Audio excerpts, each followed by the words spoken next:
جب ماہ سیام رمضان المبارک جلوہ گر ہوتا ہے، جنت کے 8 دروازے کھول دیے جاتے ہیں، جہنم کے دروازے بند کر دیے جاتے ہیں اور شیاطین جکڑ دیے جاتے ہیں۔ اللہ جل شانہ اس موسم رحمت میں خاص عنایات اپنے بندوں پہ فرماتا ہے۔ ایک نفل ادا کرنے سے فرض ادا کرنے کا ثواب ملتا ہے اور ایک فرض ادا کرنے سے 70 فرائض ادا کرنے کا ثواب ملتا ہے۔ اسی طرح راہ خدا میں 1 روپیہ دو گے تو 70 روپے خرچ کرنے کا ثواب ملے گا۔ اسی طرح باقی نیکیاں بھی جتنی بھی ہم کرتے ہیں، وہ 1 نیکی کریں گے تو 70 گنا اجر ماہ سیام میں ہمیں نصیب ہوتا ہے۔ اس لیے اہل ایمان کا یہ طریقہ ہے کہ وہ اس مہینے میں کثرت کے ساتھ تلاوت کرتے ہیں، کیونکہ 1 مرتبہ اگر قرآن مجید پڑھ لیا تو 70 مرتبہ قرآن مجید پڑھنے کا ثواب نصیب ہوا۔ ماہ سیام میں چونکہ شیطان بندھا ہوا ہوتا ہے تو ہم اپنے آپ کو نیکی کی طرف اگر لانا چاہیں تو اتنی رکاوٹیں نہیں ہوتی جتنی عام دنوں میں ہوتی ہیں، لیکن اس کے باوجود بہت سارے لوگ ہیں جو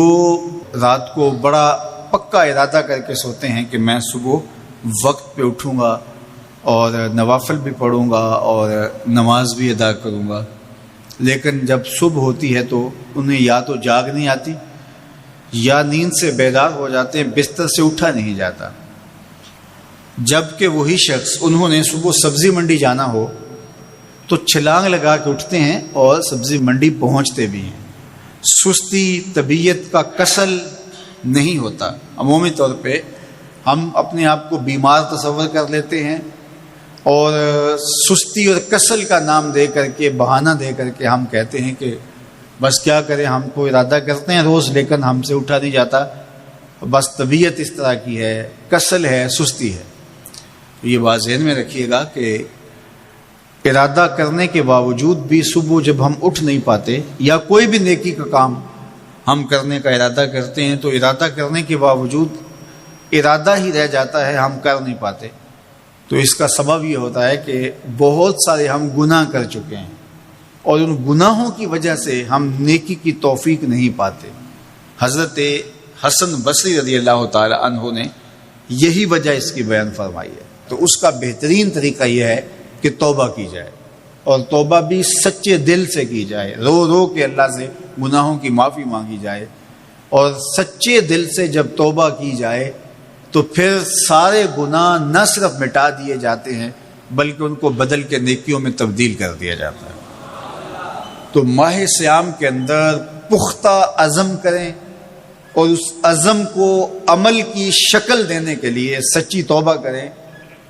کہ ہمارا یہ رمضان اس طرح سے گزرے، یہ مہینہ اس طرح سے بسر ہو کہ ہم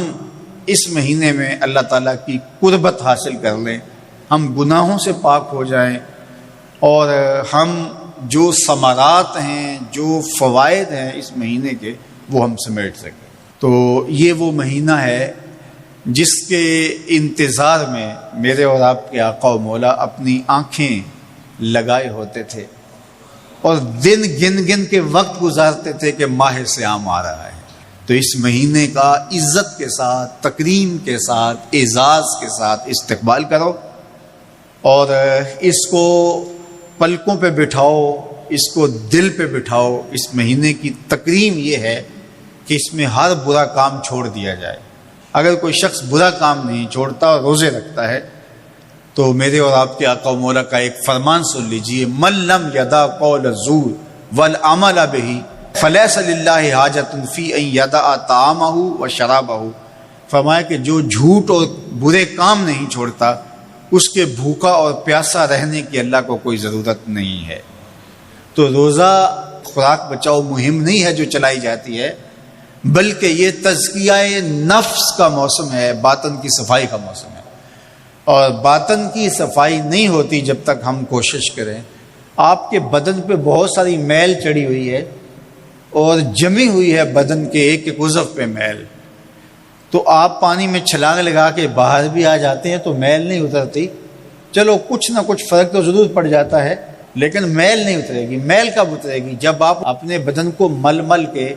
اس کے اوپر صابن لگا کر کے اچھی طرح سے اس کو جب اتاریں گے محنت کوشش سے، تو پھر آپ کا بدن مہک جائے گا، ہلکا پھلکا ہو جائے گا، میل اتر جائے گی۔ یہ موسم رحمت ہے، اللہ کی رحمتوں کا می برسے گا، اس سے کچھ نہ کچھ فائدہ تو ہوگا ہی، لیکن حقیقی فائدہ وہی حاصل کرے گا جو اپنے گناہوں کو مل مل کے دھوئے گا اور اپنے آپ کو صاف کرنے کی کوشش کرے گا۔ تو اپنے من کے میل اتارنے ہیں، اپنے باطن کے میل اتارنے ہیں، اپنے اعمال کی درستگی کی کوشش کرنی ہے۔ صلاۃ التراویح مسجد میں نہیں آ سکتے تو گھروں میں پڑھ لیجئے، جس طرح بڑی عمر والے لوگوں کو، بیمار لوگوں کو کہا گیا کہ آپ گھروں میں پڑھ لیں، بچوں کو کہا گیا، لیکن چھوڑیے گا نا، یہ رمضان المبارک کا خاص عمل ہے۔ آج کل دین بیزار طبقہ مختلف جگہوں پہ بیٹھ کے مسجد پر، مدرسے پر، تراویح پر، ان چیزوں پر تبصرہ کر رہا ہے اور اتنا ہلکا ثابت کرنا چاہ رہا ہے ان امور کو جس طرح یہ چیزیں ہوتی کچھ نہیں ہیں، جبکہ ماہ صیام کے قیام پر میرے اور آپ کے آقا مولا نے بشارت دیتے ہوئے فرمایا، من قام رمضان ایمانا و احتسابا غفر له ما تقدم من ذنبه، جس نے رمضان المبارک کی راتوں میں قیام کیا ایمان اور محاسبہ نفس کے ساتھ، اللہ اس کے پچھلے سارے گناہ معاف فرما دیتا ہے۔ یہ بہت بڑی دولت ہے، تو اس دولت کو ضرور سمیٹیے گا، ضرور حاصل کیجئے گا، من کی ستھرائی، عفت اور پاکیزگی کا سامان کیجئے گا۔ اللہ آپ سب کو اپنی امان میں، اپنی حفاظتوں کے حصار میں رکھے۔